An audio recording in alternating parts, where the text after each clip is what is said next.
Ladies and gentlemen, Israel's National Security Minister, Itamar Ben-Gvir, he has responded to the proposed US-Iran agreement, and let me tell you, it is not good.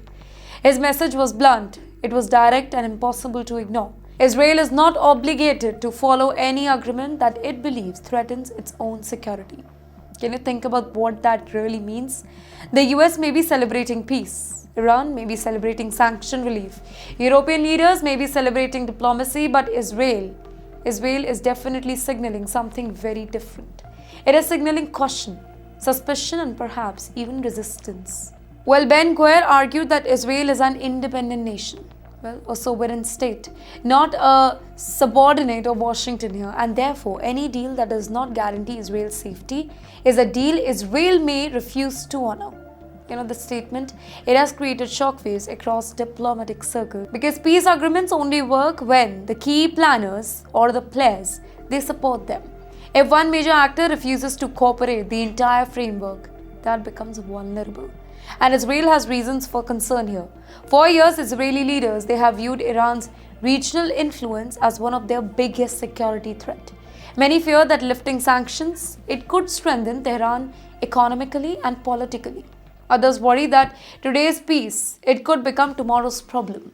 Result, a growing divide between Washington's diplomatic ambition and Israel's security calculation. And that particular divide, it could become one of the biggest obstacles to the long-term peace. Can you imagine leaving your home for work, calling your parents before boarding a ship, promising your family that you will return soon, and then becoming a casualty in a conflict that you're not even part of? That is the heartbreaking reality facing the families of 3 Indian sailors who were killed during a US military strike in the Strait of Hormuz. The men were not soldiers, they were not fighters, they were not part of any military operation. They were commercial seafarers, ordinary Indians doing ordinary jobs, trying to earn a living, trying to support their families. Yet, their lives ended in one of the world's most dangerous geopolitical flashpoints.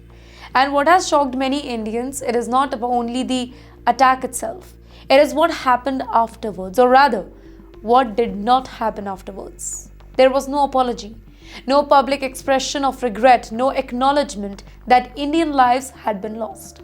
Now, the initial US statement focused on the military operation, but according to the reports, it made no mention of the Indian sailor who were killed there.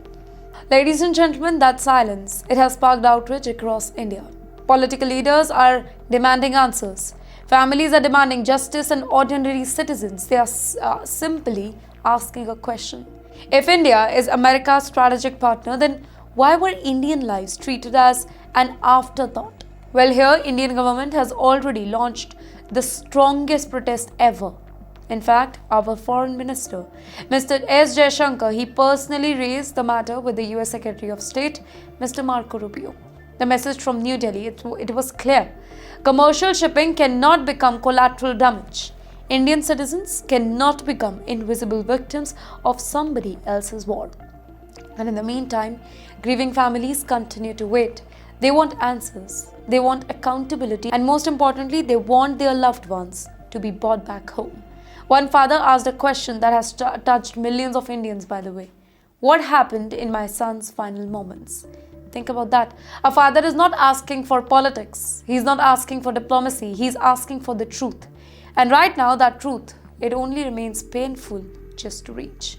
But while India demands answers from Washington, another crisis is brewing inside America's closest ally in West Asia.